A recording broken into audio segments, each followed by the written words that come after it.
नमस्कार, मैं अजय कुमार तिवारी, सहायक प्राध्यापक, शासकीय महाविद्यालय सिलफिली, जिला सूरजपुर, छत्तीसगढ़। संत गहिरा गुरु विश्वविद्यालय स्नातकोत्तर हिंदी दूसरा सेमेस्टर इकाई 5 में 3 कहानियाँ दी गई हैं। दोपहर का भोजन अमरकांत की कहानी, वापसी उषा प्रियंवदा की कहानी और दिल्ली में एक मौत कमलेश्वर की कहानी। आज मैं दिल्ली में एक मौत जो कमलेश्वर की कहानी है उसकी चर्चा करूंगा। कमलेश्वर का जन्म 6 जनवरी 1932 को उत्तर प्रदेश के मैनपुरी में हुआ था और उनका निधन 27 जनवरी 2007 को हुआ। उनके पिता का नाम जगदम्बा प्रसाद और माता का नाम शांति देवी था। बचपन में ही उनके पिता की मृत्यु हो गई थी, जिसके कारण अपनी मां के साथ उन्हें बड़ी कठिनाइयां झेलनी पड़ी। शायद इसी से उनका हृदय कठिनाइयों से लड़ने के लिए मजबूत हुआ और उन्होंने संसार की स्थितियों को देखकर संसार की बुराइयों के प्रति विद्रोह शुरू किया और ये बातें उनकी कहानियों में भी मिलती हैं। कहानियों के विषय में अगर हम बात करें तो कहानियाँ प्रेमचंद के पहले जो लिखी जाती थी वे अय्यारी और तिलस्मी पर आधारित कहानियाँ थीं और वे कहानियाँ सिर्फ मनोरंजन के लिए लिखी जाती थी। वे पाठकों को जोड़ पाती थी, उससे हिंदी के पाठक बहुत बढ़े, ऐसी बात भी आती है। प्रेमचंद ने कहानी के शिल्प में एक बड़ा बदलाव किया और उसे यथार्थ भूमि प्रदान की। उससे पहले उन्होंने सामान्य से सामान्य लोगों को, किसान को, मजदूर को अपनी कहानी में स्थान दिया और कहानी का सफ़र उनके पदचिन्हों पर चलता रहा। परंतु द्वितीय विश्व युद्ध की विभीषिका के पश्चात और भी कई घटनाएं हुई, देश को आज़ादी मिली और उसके बाद जो लोगों के स्वप्न के भंग होने की शुरुआत हुई, उससे कहानियों के शिल्प में बहुत बड़ा बदलाव आया और उस बदलाव में कमलेश्वर बड़ी महती भूमिका में नज़र आते हैं। कमलेश्वर पुरानी परंपराओं का विरोध करते हैं। वे आदर्श और यथार्थ का संतुलन स्थापित करने की कोशिश नहीं करते। वे भोगे हुए क्षणों को सीधे कहानी में निरूपित करते हैं और उसे प्रस्तुत करते हैं और इन बातों को लेकर काफ़ी विरोध भी उनका साहित्य की दुनिया में होता है। परंतु वे पुराने मूड वाली कहानियाँ, जो सामाजिक कहानियाँ होती थी या मनोविश्लेषणवादी कहानियाँ होती थी, उन सब के पक्ष में वे नहीं हैं और वे अपनी बात पर कायम हैं। निर्भीकता कमलेश्वर के जीवन का अंग है और वे कभी हारते नहीं हैं, अपने पथ पर बढ़ते चले जाते हैं। अपने विरोधियों का वे जवाब भी देते हैं। अपने विरोधियों को वे कहते हैं कि आज के पुराने लेखक अपने समय में नए थे, एक सीमित रूप में, क्योंकि वे अपने समय के धीरे धीरे बदलते हुए मूल्यों को वाणी दे रहे थे। पर आज इस समय का लेखक उन स्थितियों की उपज है जो एकाएक बदली हैं। दूसरे महायुद्ध का निर्णय होने से पहले तक मानवता की चिंताएं दूसरी थी। जीवित रहने की शर्तें इतनी क्रूर नहीं थी जितनी कि अब एकाएक हो गई हैं। निर्णय लेने की उतनी जल्दी तब नहीं थी जितनी अब हैं। जनमानस तब आंदोलित था, आज आकुल और आक्रांत है, और इसी के साथ वे सब बातें भी जुड़ी हुई हैं जो इस परिप्रेक्ष्य में अपना तत्काल उपचार मांगती हैं। तब लेखक को किनारे खड़े होकर बहाव को देखने की सुविधा थी और मंतव्य प्रकट करना ही उसका लेखकीय धर्म था। तब वह दृष्टा भी था, पर आज का लेखक मात्र दृष्टा नहीं है, वह भोक्ता भी है। किनारे खड़े रहने की सुविधा भी उसे नहीं है, बहाव में बहना उसकी मजबूरी है। और वे यही कहकर निरंतर अपने विरोधियों का जवाब देते हैं और वे अपने निश्चय पर दृढ़ रहते हैं। वे वर्तमान परिस्थितियों के अनुकूल रचना अधिक उपयुक्त मानते हैं। उनका कहना यही है कि उनकी रचनाएं जो हैं वे ही विरोधियों का जवाब है, क्योंकि उनकी रचनाएं पढ़ी जाती हैं, बहुत बड़े जनमानस द्वारा पढ़ी जाती हैं, इसलिए वे अपनी रचनाओं का समर्थन करते हैं और उसकी प्रक्रिया में बदलाव की बात नहीं करते। उनके नाम से कुछ और कहानी आंदोलनों का नाम जुड़ता है, जैसे समकालीन कहानी, समानांतर कहानी इत्यादि का नाम उनके साथ जोड़ा जाता है। उनके कथा साहित्य का संक्षिप्त परिचय मैं देना चाहता हूँ। उनके कहानी संग्रह राजा निर्बंसिया 1957 में, कस्बे का आदमी 1957 में प्रकाशित हुई, खोई हुई दिशाएं जिसमें यह कहानी संकलित है वह 1963 में प्रकाशित हुई। इसी संकलन में एक और अत्यंत उल्लेखनीय कहानी है जिसको पढ़ा जाना चाहिए, वह है जॉर्ज पंचम की नाक। यह एक व्यंग्यात्मक कहानी है, बहुत मज़ेदार है और तीखा व्यंग्य करती है। इसके बाद उनका जो कहानी संग्रह प्रकाशित हुआ 1963-64 में, मांस का दरिया, बयान 1972 में।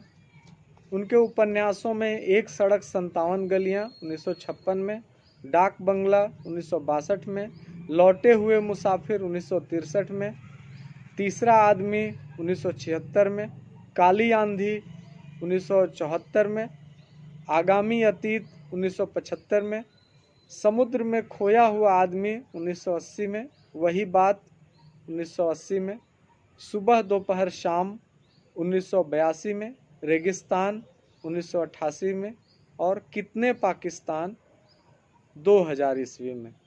कितने पाकिस्तान के लिए उन्हें हिंदी का श्रेष्ठ पुरस्कार, साहित्य अकादमी पुरस्कार उन्हें प्रदान किया गया था, इसलिए यह पुस्तक भी उल्लेखनीय है। दिल्ली में एक मौत दिल्ली जैसे महानगर के संभ्रांत और कुलीन लोगों की संवेदनहीनता की कहानी है। दिल्ली के एक चर्चित इलाके करोल बाग के बिजनेसमैन सेठ दीवान चंद की मौत दिल्ली के इरविन अस्पताल में हो जाती है और उस प्रसिद्ध व्यक्ति की शव यात्रा में जो लोग जाते हैं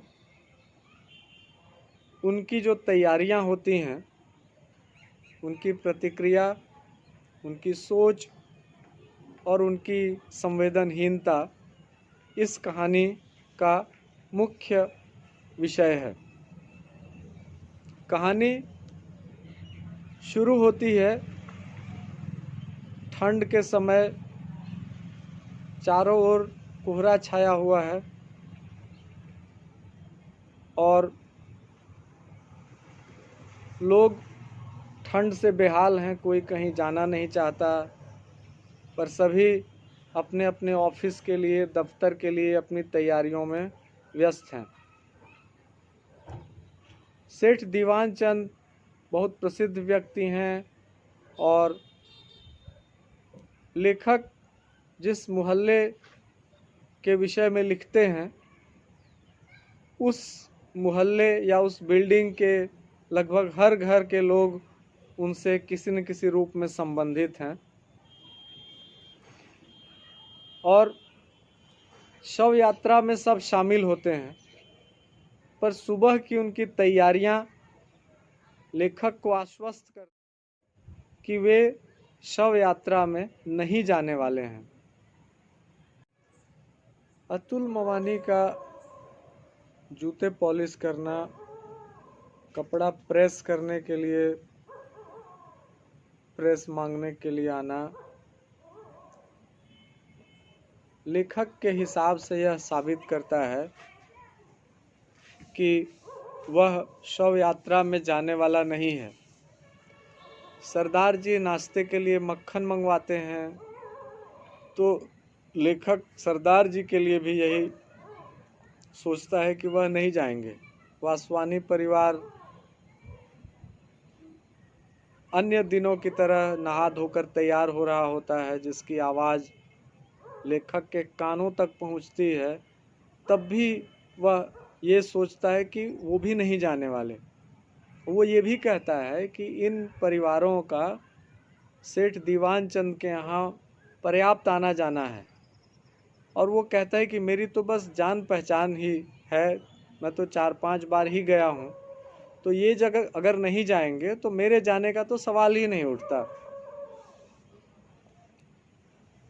अतुल मवानी जब दीवान चंद की मौत की बात करता है तो भी लेखक टाल जाता है, पर सरदार जी अतुल मवानी से पूछते हैं कि कब चलना है। तब लेखक को थोड़ी शंका होती है कि कहीं ये वहीं तो नहीं जाने की बात कर रहे। तो उसके बाद सभी धीरे धीरे उतरते हैं। अतुल मवानी, सरदार जी, मिस्टर और मिसेज वासवानी, ये सभी नीचे उतरते हैं और टैक्सी पर बैठते हैं। टैक्सी लेखक के कमरे के नीचे से गुजरती है।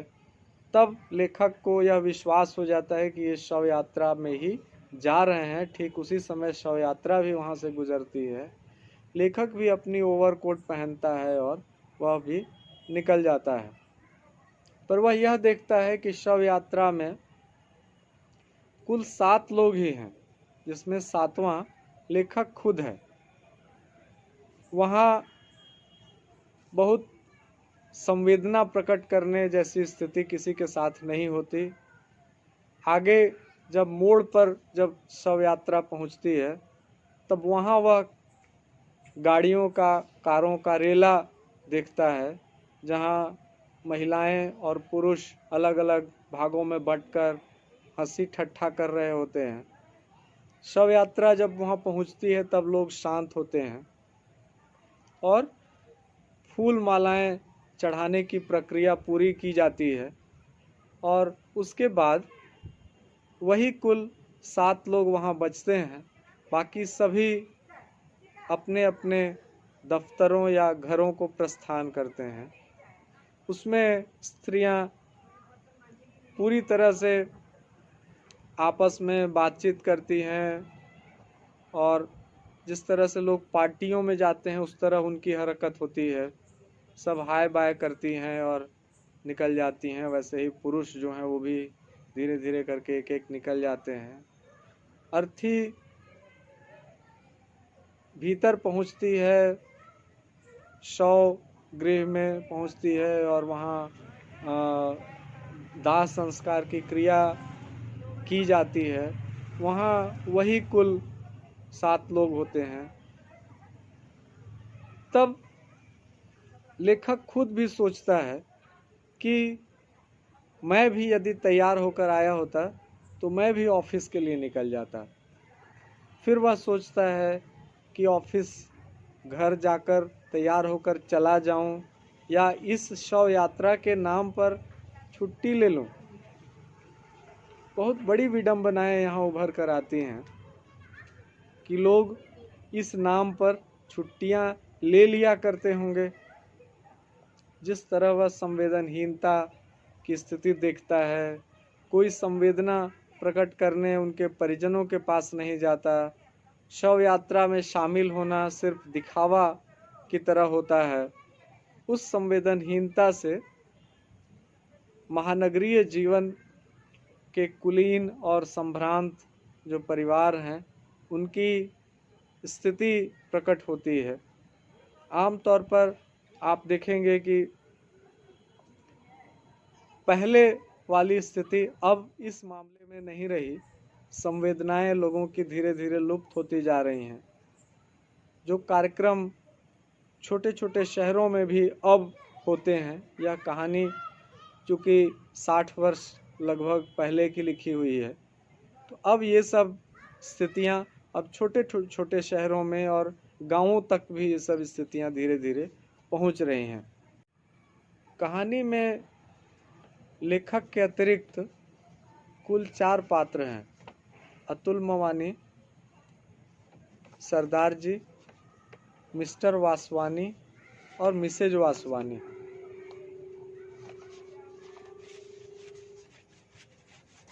भाषा अत्यंत सरल है। भाषा के लिए कुछ 1-2 उदाहरण हम देखें। कहानी की शुरुआत का जो वर्णन है, चारों तरफ कोहरा छाया हुआ है। सुबह के 9 बजे हैं, लेकिन पूरी दिल्ली धुंध में लिपटी हुई है। सड़कें नम हैं, पेड़ भीगे हुए हैं, कुछ भी साफ दिखाई नहीं देता। जिंदगी की हलचल का पता आवाजों से लग रहा है।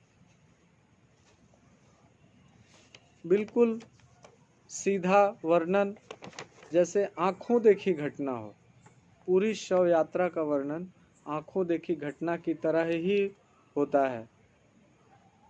लेखक लिखता है, जब से मैंने अखबार में सेठ दीवान चंद की खबर पढ़ी, मुझे हर क्षण यही खटका लगा रहता था कि कहीं कोई आकर इस सर्दी में शव के साथ जाने की बात न कह दे। बिल्डिंग के सभी लोग उनसे परिचित थे और सभी शरीफ दुनियादार आदमी थे। लेखक इस तरह खुद पर भी व्यंग्य करता है। उसकी भाषा व्यंग्यात्मक प्रारंभ से अंत तक दिखाई देती है। अंतिम पंक्तियां देखें। चिता में आग लगा दी गई है और 4-5 आदमी पेड़ के नीचे पड़ी बेंच पर बैठे हैं। मेरी तरह वे भी यूं ही चले आए हैं। उन्होंने जरूर छुट्टी ले रखी होगी, नहीं तो वे भी तैयार होकर आते। वह थोड़ी देर पहले यह भी जिक्र करता है कि उसी सेठ दीवान चंद के यहाँ कुछ दिनों पहले विवाह की पार्टी थी। वहाँ सैकड़ों लोग शामिल हुए थे, लेकिन शव यात्रा में अर्थी के साथ कुल 7 लोग वहाँ तक पहुँचते हैं। इस प्रकार कहानी पूरी निर्भीकता से